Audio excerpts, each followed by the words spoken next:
Di lantai 2 rumah megah itu, tempat yang selalu sunyi seperti tidak berpenghuni, seorang wanita muda duduk sendirian di kursi roda. Hujan turun pelan, mengetuk kaca jendela besar yang menghadap ke halaman hijau. Namanya Nagita, 27 tahun, pewaris tunggal perusahaan kosmetik terbesar di Jakarta. Wajahnya cantik, seolah dipahat dengan kesempurnaan. Namun kedua matanya gelap, tak bernyawa. 3 bulan lalu, sebuah kecelakaan merenggut tunangannya, sekaligus merenggut seluruh cahaya yang pernah ia miliki. Sejak hari itu, dunia berubah menjadi malam yang tak berujung. Ia sudah mendatangi dokter-dokter terbaik dari Jakarta hingga Singapura dan Jepang. Profesor, spesialis, ahli bedah, semua mengatakan hal yang sama, tidak ada harapan.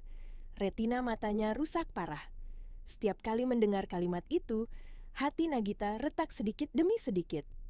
Kini hidupnya hanya diisi kemarahan, kesedihan, dan rasa kehilangan yang tak bisa ia ungkapkan pada siapapun. Semua orang yang mendekat selalu menjadi sasaran emosinya. Suatu sore, ketika langit berwarna kelabu dan aroma tanah basah memenuhi udara, asistennya Rina datang membawa sebuah kabar yang terdengar begitu aneh.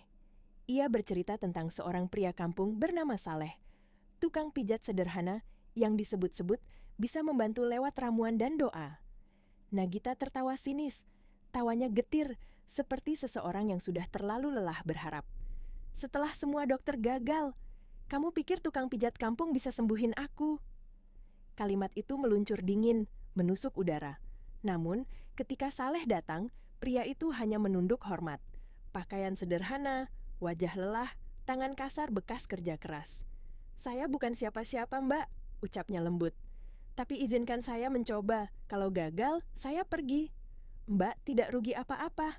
Hening mengisi ruangan. Hanya suara hujan yang jatuh di luar jendela. Nagita tersenyum miring, senyum yang lebih tampak seperti ejekan. Dan dengan suara yang pelan tetapi menusuk, ia mengucapkan kalimat yang mengubah segalanya. Kalau kamu bisa sembuhin buta di mataku, aku rela jadi istrimu. Ia mengatakannya seperti bercanda, seperti tantangan yang tak mungkin terjadi. Tapi ia tidak pernah tahu bahwa ucapan itu adalah awal dari sesuatu yang jauh lebih besar daripada sekadar kesembuhan. Awal dari sebuah perjalanan yang akan mengguncang seluruh hidup mereka. Rina menatap Nagita dengan kaget. Namun Nagita hanya menegakkan dagunya, seakan ingin membuktikan bahwa dunia ini tidak seajaib omong kosong orang kampung. Namun di balik cemooh itu, ada satu hal yang tidak ia sadari. Mungkin untuk pertama kalinya sejak kecelakaan, sebuah harapan kecil mulai bergetar pelan di hatinya, meski ia sendiri menolak mengakuinya. Dan sore itu, keajaiban yang tak pernah ia bayangkan sedang bersiap mengetuk pintunya. Langit sore itu mulai meredup. Awan kelabu melayang berat di atas rumah besar bergaya Eropa itu. Hujan belum reda sepenuhnya. Hanya tinggal gerimis yang jatuh perlahan seperti bisikan alam yang penuh rahasia. Di dalam rumah, suasana tetap hening. Namun ketegangan tipis terasa menggantung di udara, seolah menunggu sesuatu terjadi. Rina membuka pintu perlahan dan memperlihatkan seorang pria sederhana yang berdiri penuh sopan, membawa sebuah tas kecil dari anyaman pandan. Saleh tampak berbeda dari semua orang yang pernah datang ke rumah itu. Tidak ada jas mahal, tidak ada parfum beraroma tajam, tidak ada langkah angkuh, hanya ketenangan, keikhlasan, dan kelelahan yang melekat di wajahnya. Tangannya yang kasar dan kulit yang legam menunjukkan ia terbiasa bekerja keras di bawah matahari. Namun, sorot matanya lembut, seperti seseorang yang membawa harapan yang ia sendiri tidak yakin akan diterima. "Permisi, saya Saleh, Mbak," ucapnya dengan suara pelan namun jernih. Nagita yang duduk di kursi roda hanya mengangkat wajahnya sedikit tanpa tahu arah. "Kamu dukun," sindirnya tajam. Saleh tersenyum kecil, tidak tersinggung sama sekali. "Bukan, Mbak, saya cuma orang kampung yang belajar pijat mata dari ayah saya. Dulu saya bantu banyak orang yang matanya lemah, tapi saya bukan siapa-siapa." Nada suaranya begitu merendah hingga membuat Rina sedikit lega. Tetapi Nagita masih tenggelam dalam dinding sinis yang ia bangun selama 3 bulan terakhir. Kehilangan cahaya membuatnya kehilangan kepercayaan pada manusia. Dan kini, lelaki sederhana ini datang hanya membawa tas kecil dan doa. Bagaimana mungkin ia bisa percaya? "Kalau kamu bukan dokter," katanya dingin, "jangan sok bisa sembuhin aku. Aku sudah habis miliaran rupiah, hasilnya tetap gelap." Saleh menunduk rendah. "Saya tidak minta uang, Mbak. Hanya izin mencoba. Kalau gagal saya pergi. Tidak rugi apa-apa." Suara hujan pelan tiba-tiba terasa sangat jelas. Ruangan itu seakan menahan napas. Rina menatap Nagita dengan penuh harap, berharap majikannya mau memberi sedikit celah bagi sesuatu yang berbeda. Dan setelah jeda panjang, Nagita mengangkat sudut bibirnya, tersenyum sinis yang sulit ditebak. Apakah itu penghinaan atau rasa ingin tahu yang tersembunyi? "Baiklah, aku beri kamu kesempatan, tapi ingat," ucapnya sambil mencondongkan tubuh sedikit. "Aku tidak percaya keajaiban. Jadi kalau kamu benar-benar bisa sembuhin mataku..." Helaannya pelan, suaranya menurun menjadi lirih namun menusuk. "Aku rela jadi istrimu." Rina langsung terbeliak, hampir tersedak napasnya sendiri. "Mbak, jangan asal ngomong." Tapi Nagita tertawa kecil, tawa yang penuh luka dan kepahitan. "Aku hanya ingin tahu sejauh mana orang ini percaya pada omong kosongnya." Namun Saleh tidak tampak tersinggung sama sekali. Ia justru menatap Nagita dengan kedalaman yang sulit dijelaskan. "Janji itu berat, Mbak," katanya pelan namun tegas. "Tapi saya akan tetap coba. Bukan karena saya ingin bukti, tapi karena saya percaya tidak ada yang mustahil kalau Tuhan masih izinkan sedikit saja cahaya masuk."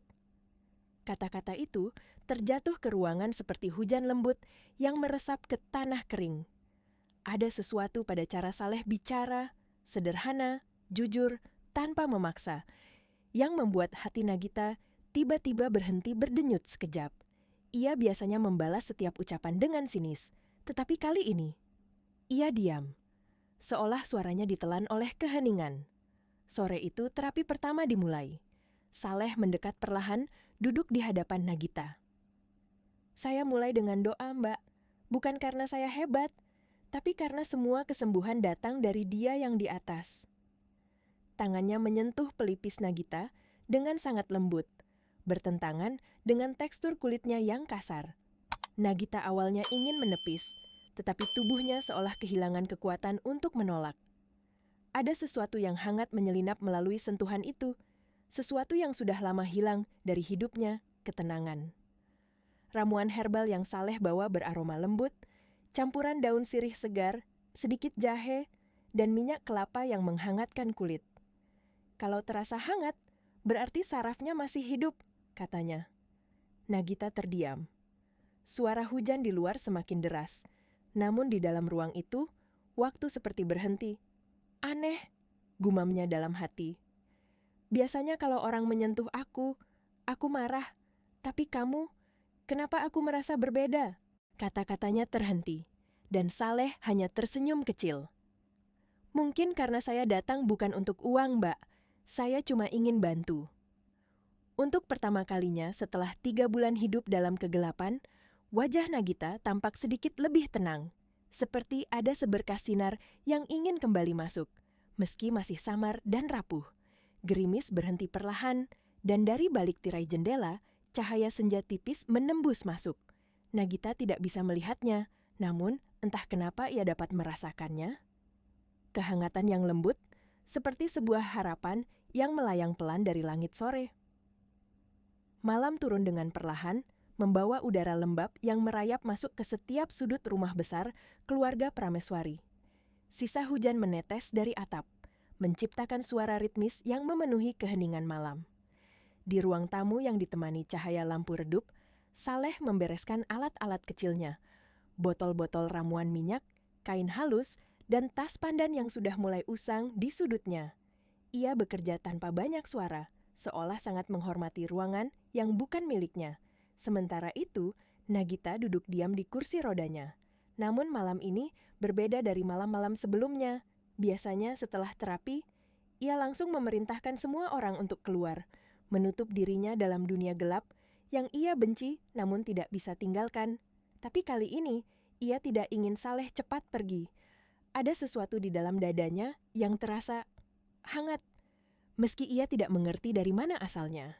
"Kamu orang pertama yang tidak tanya aku siapa," kata Nagita tiba-tiba. Suaranya pelan, seperti ingin memastikan kata-kata itu tidak terbang terbawa angin. Saleh menghentikan gerakan tangannya, lalu menoleh dengan senyum kecil. "Saya tahu Mbak orang penting, tapi di mata saya semua orang sama. Sakit ya tetap sakit. Manusia ya tetap manusia." Jawaban itu membuat Nagita tertawa lirih, tawa yang terasa asing bagi dirinya sendiri. "Kamu tahu, semua orang di rumah ini, bahkan teman-temanku, mereka datang cuma karena kasihan, bukan karena peduli." Nada suaranya bergetar. Ada luka dalam kalimat itu, luka yang tidak terlihat, tapi jelas terasa. Dulu, ketika ia masih bisa melihat dunia, ia dipuja semua orang. Ia dikelilingi senyum palsu, tepuk tangan yang terdengar indah, pesta yang tak pernah berhenti, dan cinta yang ia kira abadi. Tapi setelah kegelapan datang, semua itu hilang begitu saja. Orang-orang pergi satu persatu. Ia hanya menyentuh kehampaan. "Mungkin Tuhan ambil cahaya di matamu, supaya kamu bisa lihat cahaya lain yang lebih penting," kata Saleh dengan lembut.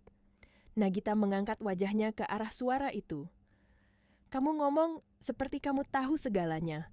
Saleh menggeleng pelan. "Tidak, Mbak. Saya cuma pernah kehilangan juga. Bedanya, saya nggak pernah punya apa-apa sebelumnya." Ada keheningan yang terasa berat setelah kalimat itu. Nagita merasakan sesuatu di dadanya bergerak lambat, seperti memahami sebuah luka yang bukan miliknya, namun terasa sangat dekat. Saleh menunduk, menatap kedua tangannya sendiri. "Ayah saya dulu buta," katanya perlahan. "Tapi dia nggak pernah menyerah. Dia berkata, orang yang buta, tapi hatinya jernih, masih bisa menuntun orang lain keluar dari gelap. Dari dia saya belajar pijat, dari dia saya belajar sabar, sampai saya sadar, bukan tangan saya yang menyembuhkan orang, tapi ketulusan." Jam dinding berdetak perlahan, meresap ke dalam suasana yang tiba-tiba terasa sangat intim. "Aneh," gumam Nagita. "Biasanya aku benci kalau orang bicara soal ikhlas atau takdir. Tapi kalau kamu bicara, entah kenapa aku percaya." Saleh tersenyum kecil, senyum yang membawa ketenangan. Kalau hati seseorang sudah siap menerima cahaya, bahkan satu kata pun bisa jadi obat. Nagita tertawa malu-malu. "Kamu ini tukang pijat atau motivator sebenarnya?" "Dua-duanya mungkin," jawab Saleh sambil tersenyum lebih lebar. Dan malam itu, untuk pertama kalinya sejak kecelakaan, tawa Nagita terdengar tulus. Tidak dipaksa, tidak getir, tidak menyakitkan. Tawa yang datang dari tempat yang selama ini terkunci dalam kegelapan. Keesokan paginya, sinar matahari menembus tirai jendela kamar. Burung-burung bersahutan, udara terasa lebih hidup. Rina masuk membawa sarapan, tetapi pemandangan yang ia lihat membuatnya hampir menjatuhkan nampan. Nagita tersenyum. "Pagi Rina," ucapnya ringan. Mbak senyum." Tanya Rina tak percaya, matanya membesar. "Kenapa? Aku nggak boleh bahagia," jawab Nagita sambil terkekeh. Rina mengamati majikannya dengan penuh keharuan. "Sepertinya Mbak cocok dengan Mas Saleh, dia bikin Mbak beda dari biasanya." "Jangan ngomong sembarangan," potong Nagita cepat meski pipinya mulai memerah.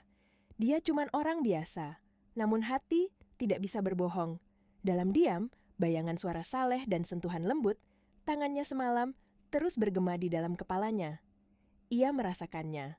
Sebuah getaran lembut, perasaan yang selama ini ia kubur jauh-jauh agar tidak terluka lagi. Sore itu, terapi kedua akan dimulai. Dan tanpa sadar, bukan hanya matanya yang sedang berusaha sembuh, hatinya pun demikian. Sore harinya matahari mulai merayap turun, meninggalkan warna keemasan yang lembut di balik pepohonan. Udara terasa sedikit lebih hangat, namun hati Nagita justru berdebar dingin, entah karena gugup atau karena ia secara diam-diam menunggu seseorang. Ketika suara mobil sederhana berhenti di halaman, jantungnya memukul rusuknya lebih cepat dari biasanya. Saleh datang tepat waktu, seperti biasa, membawa tas pandan kecil yang masih sama, seperti hari pertama. Sederhana, namun entah kenapa kini terasa begitu berharga di mata Nagita. Ia duduk di kursi roda, menunggu dengan cara yang sangat berbeda. Tidak lagi sinis, tidak lagi malas, tidak lagi sekadar ingin membuktikan bahwa semua itu sia-sia. Ada harapan kecil yang tumbuh pelan, seperti benih yang disiram hujan semalam. Ketika Rina membuka pintu dan Saleh melangkah masuk, Nagita merasakan kehadiran tersebut bahkan sebelum pria itu berbicara. "Hari ini, kita coba campuran minyak jarak dan daun kelor," kata Saleh dengan nada hati-hati, seolah tidak ingin membuat Nagita takut. "Rasanya mungkin sedikit perih," Nagita tersenyum samar. "Perih aku sudah biasa," jawabnya pelan. "Yang enggak biasa itu tenang seperti sekarang." Saleh tidak menjawab, tapi ia menunduk dalam sekejap, seolah menyembunyikan sesuatu di balik matanya. Ia menyiapkan ramuan baru itu di telapak tangannya, menggosok pelan hingga hangat, lalu dengan sangat hati-hati mengoleskannya ke sekitar mata Nagita. Sentuhan itu lembut namun penuh keyakinan, dan untuk pertama kalinya Nagita membiarkan dirinya menikmati kehangatan itu. Tidak menolak, tidak menjaga jarak.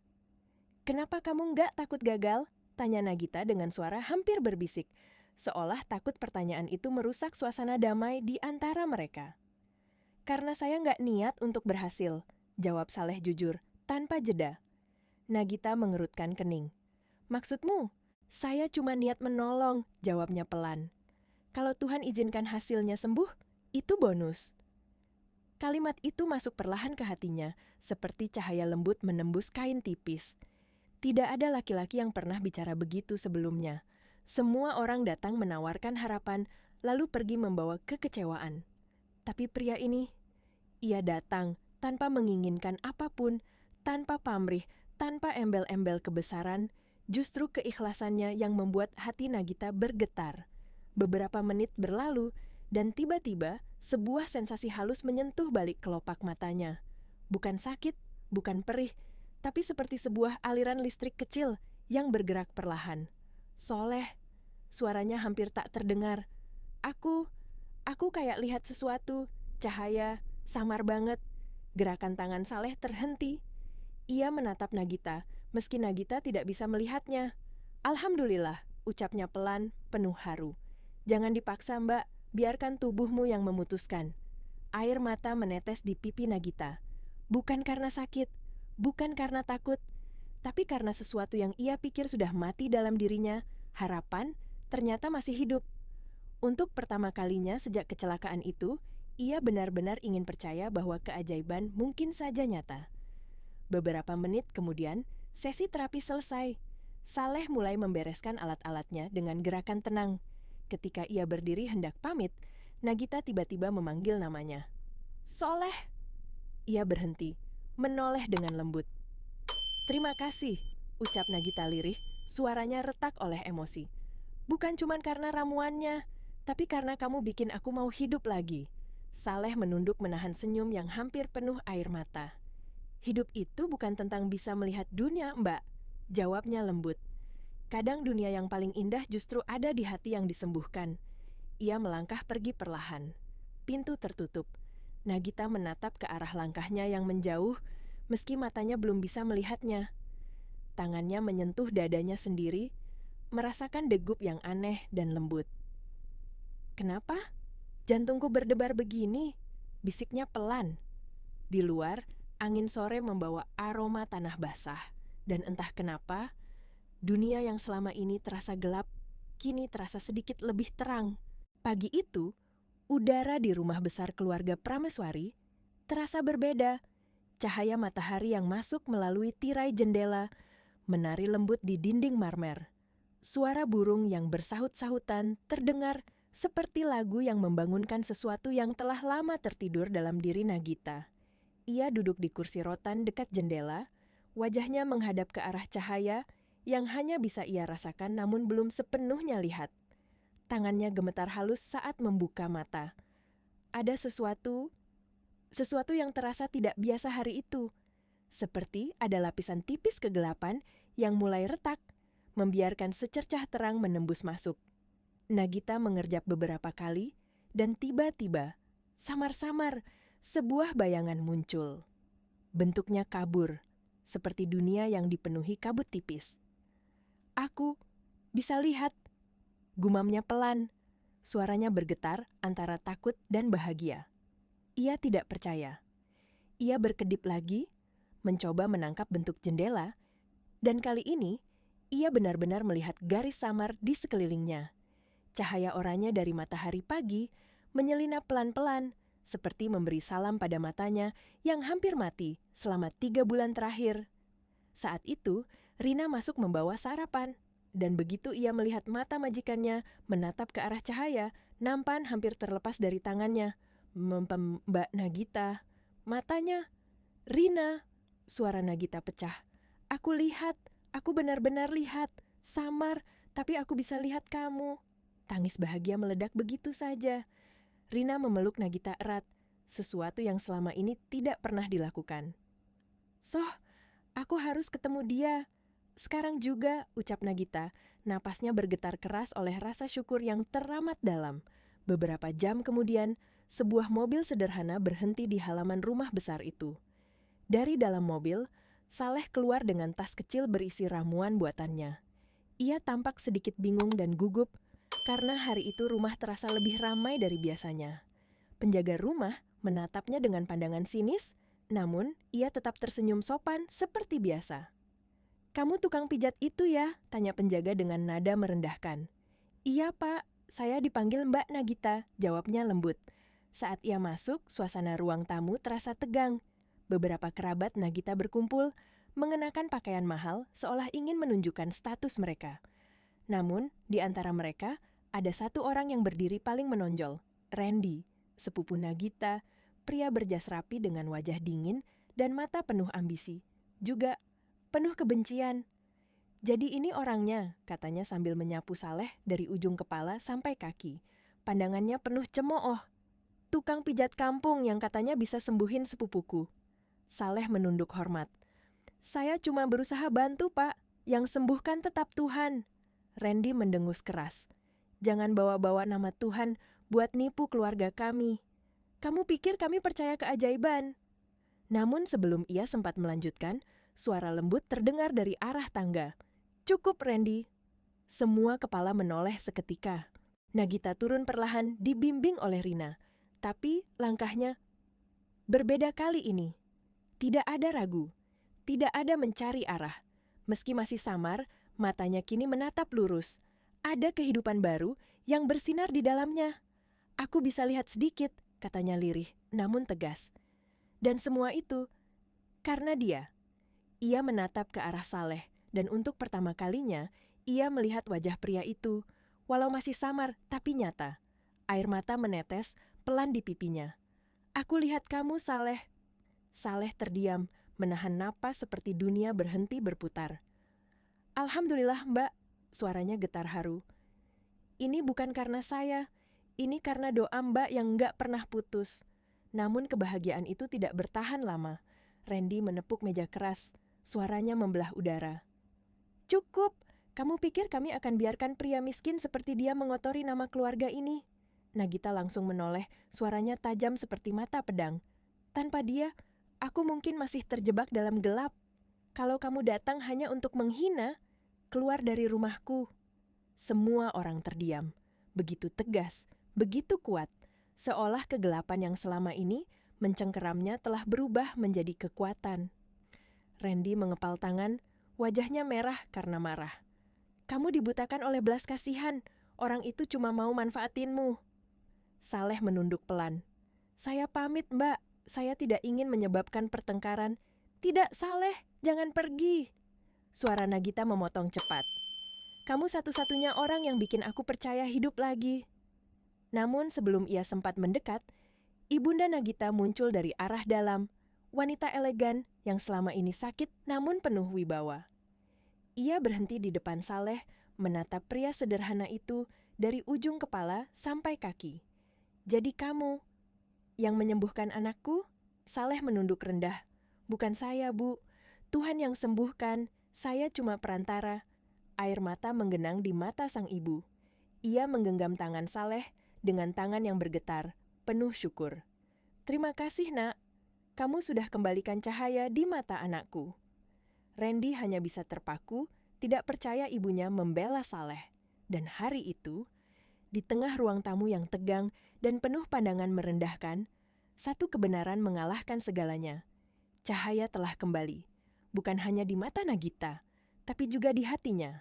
Sore itu langit mulai memerah, meninggalkan senja yang lembut di balik pepohonan taman belakang rumah besar keluarga Prameswari.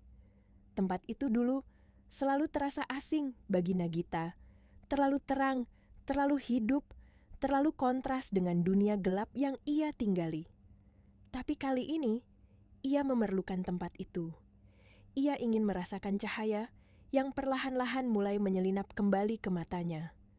Setelah semua kerabat pergi dan rumah kembali sunyi, Saleh hendak pamit dengan langkah yang penuh kerendahan hati. Namun, Nagita memanggilnya pelan. "Saleh, ikut aku ke taman belakang." Ia mengikutinya, sedikit ragu karena wajahnya masih menunduk, seperti merasa tidak pantas berada di rumah semegah itu lebih lama lagi. Tapi Nagita justru ingin berada dekat dengannya, dekat dengan kehangatan yang perlahan menyembuhkan hatinya. Ketika mereka tiba di taman belakang, matahari sedang tenggelam. Cahaya jingga turun pelan-pelan, menyentuh rambut dan wajah Nagita yang tampak lembut. Ia menatap senja itu dengan mata yang masih kabur, namun kini ada kilau kecil yang tidak pernah muncul sejak kecelakaan. "Aku, lihat warna jingga," bisiknya, hampir seperti seorang anak kecil yang menemukan dunia untuk pertama kalinya. "Cantik ya, aku lupa warnanya sesempurna ini." Saleh hanya tersenyum, senyum yang penuh syukur, namun juga penuh rasa takut. "Dulu aku nggak pernah peduli warna langit," lanjut Nagita, suaranya lirih.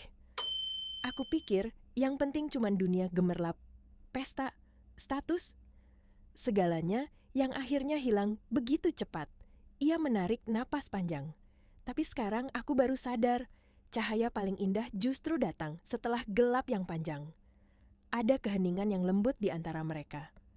Angin sore berhembus, membawa aroma tanah basah dan suara serangga yang mulai keluar menjelang malam. Nagita berdiri dengan tatapan yang mulai memahami dunia dengan cara baru. Bukan hanya dengan mata, tapi juga dengan hati yang perlahan pulih. "Saleh," panggilnya pelan. Pria itu menoleh, matanya penuh kehati-hatian. "Ingat janjiku waktu itu?" Ia membeku.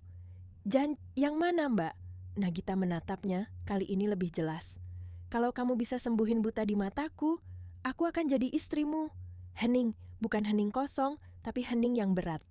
Sebuah hening yang mengandung getaran antara harapan dan ketakutan.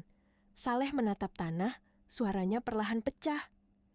"Itu cuma ucapan marah, Mbak. Jangan diingat." "Tapi aku serius," jawab Nagita tanpa ragu. "Kamu bukan cuma sembuhin mataku, kamu juga sembuhin hatiku." Matanya bergetar, namun bukan karena cahaya, melainkan karena kejujuran yang mendalam. Sedangkan Saleh, ia tampak seperti seseorang yang baru saja diberi sesuatu yang terlalu berharga untuk ia sentuh. "Mbak, dunia kita beda jauh," ucapnya lirih. "Saya cuma orang biasa." "Mungkin," potong Nagita lembut. "Tapi Tuhan gak lihat dari harta atau status. Aku dulu buta. Bukan cuma di mata, tapi di hati. Dan kamu yang bukain mataku lagi." Kalimat itu menghantam dada Saleh lebih keras dari apapun yang pernah ia dengar. Ia menatap Nagita lama, ke arah wajah wanita yang dulu dipenuhi kepahitan, namun kini tampak lembut, hidup, dan penuh kehangatan. Cahaya senja jatuh di wajahnya, mempertegas garis-garis lembut yang dulu tak terlihat oleh mata Nagita. Dalam diam itu, sesuatu tumbuh di antara mereka. Perlahan namun pasti. Tulus, murni, dan mungkin terlalu berbahaya bagi dunia yang melihat segalanya melalui kacamata status dan kekayaan. Karena kenyataannya, cinta dua manusia ini berasal dari langit yang berbeda. Satu dari dunia penuh kemewahan, satu dari tanah sederhana yang hampir tidak dianggap. Namun, justru perbedaan itulah yang membuat hati mereka bergetar. Dari jendela lantai 2, seseorang memperhatikan mereka. Seseorang yang menyaksikan cahaya jatuh di wajah Nagita dan melihat perubahan yang ia benci. Randy, dengan mata yang penuh dendam. Penuh rasa iri yang mendidih, ia menatap keduanya seperti menatap luka di egonya sendiri. Dan di dalam benaknya, sebuah rencana gelap mulai terbentuk. Malam turun perlahan, menyelimuti rumah besar keluarga Prameswari dengan bayangan yang panjang dan dingin. Langit Jakarta tampak berat oleh mendung, seolah menyimpan rahasia gelap yang siap turun kapan saja. Angin berembus pelan, membawa aroma hujan yang belum jatuh. Taman belakang, tempat yang tadi memeluk cahaya senja, kini hanya diterangi lampu-lampu taman yang berkilau lemah. Di dalam rumah itu, tepatnya di ruang kerjanya sendiri, Randy duduk dengan wajah gelap yang sukar disembunyikan. Di tangannya, segelas anggur merah bergetar dalam genggaman yang semakin kuat setiap kali ia mengingat adegan di taman tadi. Tatapannya tajam menusuk layar ponsel yang menampilkan foto Nagita, senyum samar, mata yang mulai pulih, dan cahaya yang kembali hidup. Perempuan itu sudah gila, gumamnya dalam nada rendah namun penuh racun. Pewaris keluarga Prameswari, jatuh cinta pada tukang pijat kampung. Apa yang dia pikirkan? Suaranya seperti mendesis di tengah keheningan. Ia membuka folder rahasia di ponselnya. Di sana ada video pendek hasil rekaman diam-diam seorang pelayan rumah. Video yang memperlihatkan Nagita dan Saleh duduk di taman, saling tersenyum dalam cahaya senja. Senyum yang terlalu tulus untuk disembunyikan. Senyum yang bagi Randy adalah tamparan keras di wajahnya. Kalau kabar ini sampai keluar, nama keluarga kita hancur, katanya sambil meneguk anggurnya. Namun yang sebenarnya ia takutkan bukanlah nama keluarga, melainkan ego dan ambisinya yang runtuh. Ia selalu ingin warisan itu, selalu mengincar posisi Nagita. Dan sekarang seorang pria sederhana tiba-tiba hadir dan merebut semuanya. Tidak, itu tidak akan ia biarkan. Randy menekan nomor di ponselnya, wajahnya berubah dingin seperti patung. "Halo," ucapnya saat sambungan terangkat. "Kamu masih kerja di rumah itu, kan?" Suaranya merendah, namun setiap kata mengandung ancaman yang halus, namun mematikan. "Aku punya tugas untukmu." Keesokan paginya, dunia tampak tenang seolah tidak ada badai yang sedang direncanakan oleh manusia. Nagita duduk di balkon, menikmati secangkir teh hangat. Cahaya matahari pagi terasa lebih terang dari biasanya. Ia membuka matanya sedikit demi sedikit, dan warna-warna mulai tampak jelas. Ungu bunga anggrek, hijau daun, biru muda langit. Sesuatu bergetar lembut dari dalam dirinya. Senyum kecil mengembang tanpa ia sadari. Ia memikirkan Saleh, senyumnya, doanya, sentuhannya yang penuh ketulusan, dan ia berkata pelan kepada dirinya sendiri, "Aku ingin melihat dunia bersamamu, Saleh." Namun kebahagiaan itu tidak bertahan lama. Rina datang dengan langkah tergesa, wajahnya tegang seperti menyembunyikan sesuatu yang sangat berat. Mbak, ada masalah besar." Nagita meletakkan cangkirnya. "Masalah apa?" Rina menyerahkan ponselnya dengan tangan gemetar. Di layar terpampang video singkat dirinya dan Saleh di taman, diunggah oleh akun gosip terkenal. Judulnya sangat besar dan kejam. "Pewaris buta jatuh. Cinta pada tukang pijat kampung." Nagita membeku. Darahnya seperti berhenti mengalir. Siapa? Siapa yang berani sebar ini?"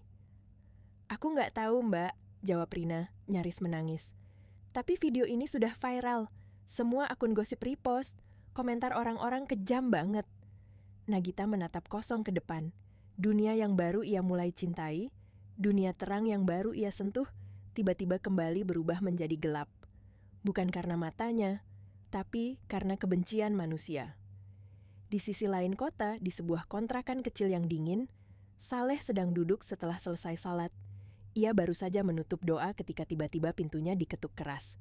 Dua pria berjas masuk tanpa izin, mendorongnya ke dalam dengan kasar. "Kamu yang namanya Saleh?" "Iya, Pak. Ada apa ini?" Salah satu pria melemparkan amplop cokelat besar ke lantai. "Bos nggak mau kamu dekat-dekat lagi sama Mbak Nagita. Ini uang kompensasi. Terima. Dan pergi dari Jakarta malam ini juga." Saleh menatap amplop itu lama. Kemudian ia menatap kedua pria itu dengan mata yang tetap lembut meski tubuhnya bergetar. "Saya nggak bisa terima uang ini." Jangan bodoh, hardik pria itu. Kalau kamu masih keras kepala, hidupmu bisa lebih susah dari ini. Mereka pergi meninggalkan Saleh dalam keheningan yang menusuk. Amplop itu tetap tak tersentuh. Ia duduk kembali di lantai, menatap ramuan yang ia buat semalaman untuk terapi berikutnya. Jadi begini, caranya dunia menolak orang seperti aku, gumamnya lirih. Sementara itu, di rumah besar, Nagita menunggu Saleh datang seperti biasa. Tapi, waktu berlalu, dan jam menunjukkan pukul 9 malam. Belum ada tanda-tanda kehadiran Saleh. Dia nggak pernah terlambat, bisiknya. Hatinya tiba-tiba diliputi firasat buruk. Sesuatu pasti terjadi. Dan untuk pertama kalinya sejak kesembuhan kecil itu, ia merasa takut kehilangan. Takut kehilangan orang yang mengembalikan cahaya ke hidupnya. Hujan turun deras malam itu, seperti ingin menenggelamkan seluruh Jakarta dalam tirai air. Jalanan basah berkilau di bawah lampu-lampu kuning, sementara angin dingin meniup dedaunan seperti merintih. Dalam mobil yang melaju cepat menuju pinggiran kota, Nagita duduk gelisah, kedua tangan saling menggenggam erat. Matanya yang mulai pulih bergetar setiap kali mobil melewati genangan air. Saleh pasti kenapa-napa. Suaranya lirih, nyaris tenggelam oleh suara hujan. Rina yang duduk di sampingnya mencoba menenangkan. "Mbak, mungkin dia sibuk, atau pulang kampung sebentar." Nagita menggeleng, napasnya berat. "Tidak, Rina, dia tidak pernah terlambat, tidak pernah." Ada getaran ketakutan dalam suaranya. Ketakutan yang tidak pernah ia rasakan, bahkan ketika ia buta. Ketakutan kehilangan seseorang yang baru saja mengembalikan cahaya dalam hidupnya. Begitu mobil berhenti di depan kontrakan sederhana milik Saleh, Nagita langsung membuka pintu tanpa payung. Hujan menghantam tubuhnya, membuat rambut dan pakaiannya basah seketika. Tapi ia tidak peduli. Ia berlari menembus udara dingin menuju pintu kayu yang tampak rapuh itu. Ia mengetuk keras, suaranya gemetar oleh cemas. "Saleh, ini aku, Nagita." Tidak ada jawaban, ia mengetuk lagi, kali ini lebih kuat. "Saleh, tolong buka pintunya." Setelah beberapa detik yang terasa seperti selamanya, pintu itu akhirnya terbuka perlahan. Saleh berdiri di ambang pintu, wajahnya letih, matanya merah seperti habis menangis. Pakaiannya basah, entah karena hujan atau air mata. Mungkin keduanya. "Mbak, kenapa datang ke sini?" Suaranya serak. Nagita segera melangkah mendekat. "Kenapa kamu tidak datang hari ini? Apa yang terjadi?" Saleh menunduk. "Saya tidak pantas, Mbak." "Apa maksudmu tidak pantas?" Suara Nagita meninggi. Bukan karena marah, tapi karena takut. Saleh menarik napas dalam, lalu mengembuskannya pelan. "Dunia sudah tahu hubungan kita. Video itu." Ia menggigit bibirnya, menahan kata-kata yang sulit keluar. "Mereka hina Mbak gara-gara saya. Saya nggak mau jadi alasan hidup Mbak hancur." "Biarin," seru Nagita tanpa ragu. Matanya berkaca-kaca, air hujan bercampur air mata. "Aku tidak peduli omongan orang, yang aku tahu. Kamu orang yang menyembuhkan aku, bukan mereka." Namun Saleh menggeleng pelan, seolah memaksakan dirinya untuk kuat. "Kadang cinta saja tidak cukup untuk melawan dunia, Mbak. Kamu sendiri yang bilang waktu itu." Nagita menatapnya dengan wajah basah. Kalau Tuhan masih izinkan cahaya masuk, berarti masih ada harapan. Hujan semakin deras. Petir menyambar langit, menerangi wajah Saleh yang dipenuhi rasa putus asa. Ia memalingkan wajah, berusaha menyembunyikan air mata yang jatuh. "Mbak, saya cuma takut kalau nanti semua ini berakhir dengan luka. Dunia Mbak terlalu tinggi untuk saya jangkau." Nagita mendekat, menggenggam tangan Saleh erat dengan kekuatan yang lahir dari cinta yang belum pernah ia rasakan sebelumnya.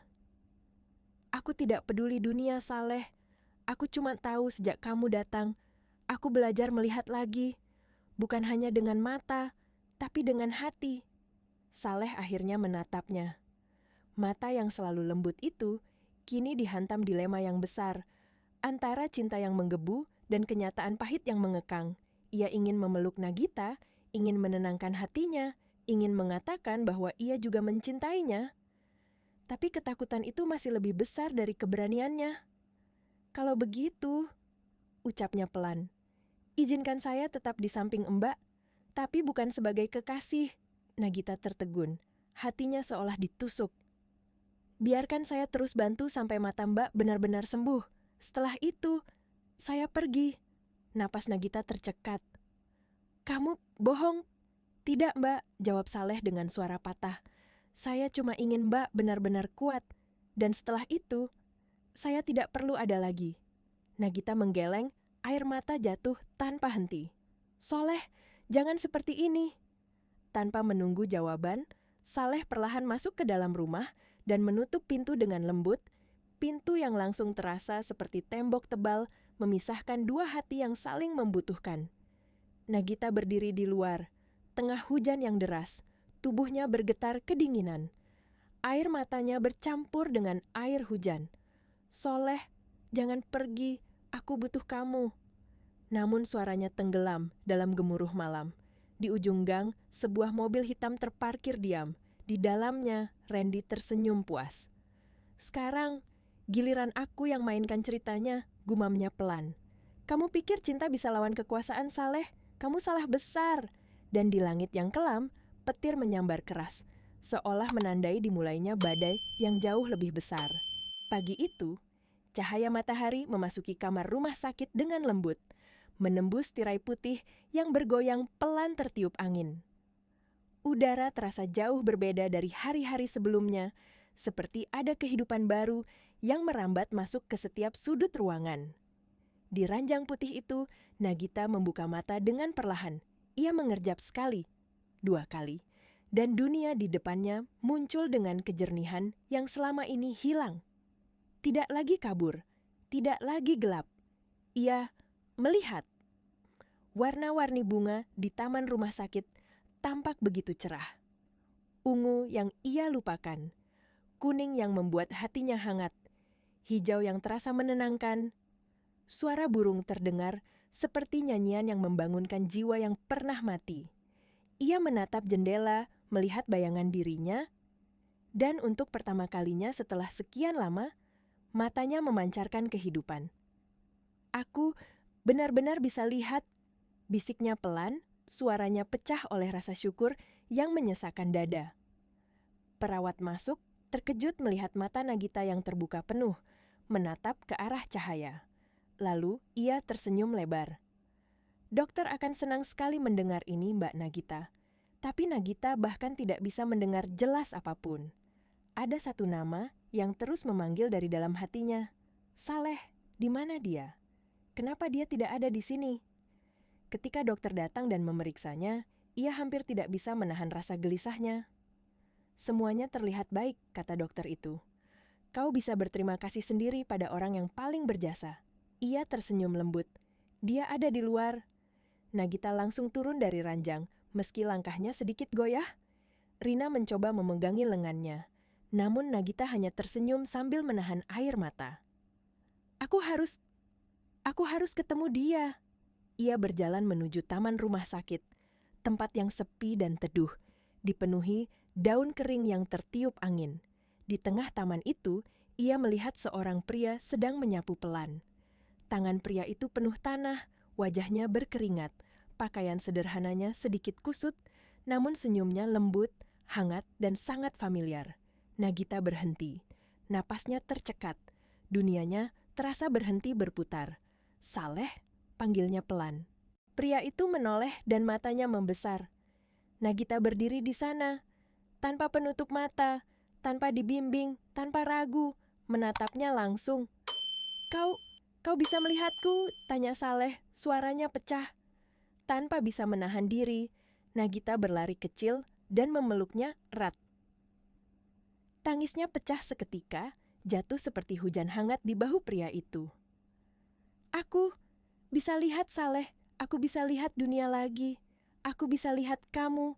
Saleh memeluknya perlahan, kedua tangannya gemetar. Untuk pertama kalinya sejak ia bertemu Nagita, Ia membiarkan dirinya merasakan kebahagiaan itu tanpa menahannya. Syukurlah, syukurlah kau sembuh. Namun, ketika Nagita melepaskan pelukan itu, Saleh langsung menunduk. Ada kesedihan aneh dalam matanya, kesedihan yang membuat hati Nagita meremas sakit. Sekarang matamu sudah sembuh, katanya pelan. Tugas aku sudah selesai. Nagita terdiam. Apa maksudmu, tugas selesai? Saleh tersenyum tipis, senyum yang tidak menyembunyikan luka. Saya cuma orang biasa, Gita. Kau punya dunia sendiri, dan aku bukan bagian dari itu. Nagita memegang tangannya erat. Kau lupa janjiku. Saleh menahan napas. Aku bilang, kalau kamu bisa sembuhin mataku, aku rela jadi istrimu. Ia terdiam lama, menatap mata Nagita yang kini penuh cahaya. Namun ia seperti tidak percaya pada apa yang ia lihat. Aku tidak layak untukmu, Mbak. Suaranya retak.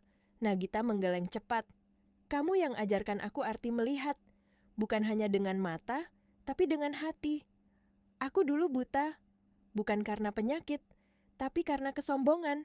Dan kamu yang menyembuhkan semuanya. Air mata jatuh di wajah Saleh.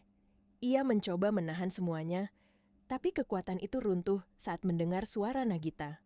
Saleh, aku ingin melihat dunia bersamamu. Tepat saat itu, sosok yang telah lama sakit berjalan pelan dari balik taman.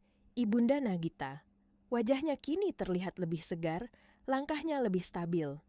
Ia melihat putrinya berdiri bersama pria yang telah mengubah segalanya, dan ia tersenyum hangat, penuh restu yang tulus. Kalau itu yang membuatmu bahagia, Nak, katanya lembut. Ibu merestui. Nagita memeluk ibunya sambil menangis bahagia, sementara Saleh menunduk dengan penuh hormat dan haru yang tidak bisa ia sembunyikan. Hari itu menjadi saksi perubahan terbesar dalam hidup Nagita. Wanita yang dulu hidup dalam kesombongan, dalam kegelapan, dalam kesendirian, kini berdiri dengan mata yang benar-benar terbuka. Untuk pertama kalinya, ia melihat dunia apa adanya. Dan di dunia itu, ada Saleh. Beberapa bulan setelah keajaiban itu, hari yang dinantikan akhirnya tiba. Di sebuah masjid kecil di pinggiran kota, suasana begitu damai. Tidak ada gemerlap lampu, tidak ada dekorasi mewah, tidak ada gaun berharga puluhan juta. Hanya sebuah ruangan sederhana dengan dinding putih, tikar bersih, dan udara yang dipenuhi aroma wangi, kayu manis, dan doa yang khusyuk. Saleh duduk di depan penghulu, wajahnya tampak tegang, namun bersinar dengan kebahagiaan yang ia sendiri sulit jelaskan. Tangannya gemetar pelan, bukan karena takut, tetapi karena hari ini adalah hari yang tidak pernah ia bayangkan. Seorang pria yang tumbuh dari kampung kecil, yang bekerja dengan tangannya yang kasar, kini akan menikahi seorang wanita yang dulu hanya ia lihat dari kejauhan dunia mimpi. Sementara itu, Nagita masuk dengan langkah yang tenang. Ia mengenakan kebaya putih sederhana. Rambutnya disanggul tanpa perhiasan berlebihan. Namun, kesederhanaan itu justru membuatnya tampak jauh lebih anggun daripada ketika ia mengenakan gaun-gaun mahal dulu. Matanya, yang dulu gelap tak berdaya, kini bersinar lembut, penuh cinta, penuh cahaya yang tidak dapat dibeli dengan harta apapun. Ketika penghulu memulai akad, udara terasa berhenti sesaat, jantung Saleh berdegup cepat, dan suara lelaki itu hampir pecah ketika ia mengucapkan ijab kabul. Saya terima nikahnya Nagita Prameswari dengan mas kawin, seperangkat alat sholat, dibayar tunai. Semua saksi mengucapkan sah dengan suara bulat, dan pada detik itu dunia seperti membuka pintu baru untuk dua hati yang sudah lama ditakdirkan bertemu. Nagita menatap wajah Saleh dengan senyum yang rapuh namun penuh ketulusan. Sekarang aku bisa melihatmu jelas, katanya lembut. Setiap hari, seumur hidupku. Saleh tersenyum, senyum yang membuat matanya berkilau. Aku janji, tidak akan biarkan ada air mata lagi di matamu, kecuali air mata bahagia. Mereka tertawa kecil, tawa yang jujur, tawa yang lahir bukan dari dunia glamor, tetapi dari cinta yang tumbuh di tengah luka, di tengah cobaan, dan di tengah perbedaan yang dulu tampak mustahil dipersatukan. Di luar masjid, azan zuhur berkumandang, menyelimuti langit Jakarta yang hari itu tampak biru cerah, seolah ikut merestui pernikahan mereka. Langit itu bagaikan lembaran baru, bersih, luas, penuh harapan, seperti perjalanan yang akan mereka mulai bersama. Cinta itu tidak lahir dari kesempurnaan. Cinta itu lahir dari dua hati yang sama-sama terluka, diuji oleh takdir, diperkuat oleh ketulusan, dan akhirnya disembuhkan oleh keajaiban yang tidak bisa dijelaskan selain oleh kehendak Tuhan. Dari kisah Nagita dan Saleh, ada satu hal penting yang selalu akan kita ingat, bahwa cinta sejati tidak memandang harta, bahwa kesombongan bisa membutakan lebih dalam dibanding kehilangan penglihatan, dan bahwa ketulusan seorang manusia sederhana dapat mengubah hidup seseorang selamanya. Semoga kita selalu diberi mata yang bukan hanya bisa melihat dunia, tapi juga hati yang mampu memahami makna di balik setiap pertemuan. Semoga hidup kita dikelilingi cinta, keikhlasan, dan keberkahan. Dan bagi siapapun yang sedang berada di dalam kegelapan, ingatlah bahwa cahaya selalu ada. Kadang datang dari arah yang paling tidak terduga,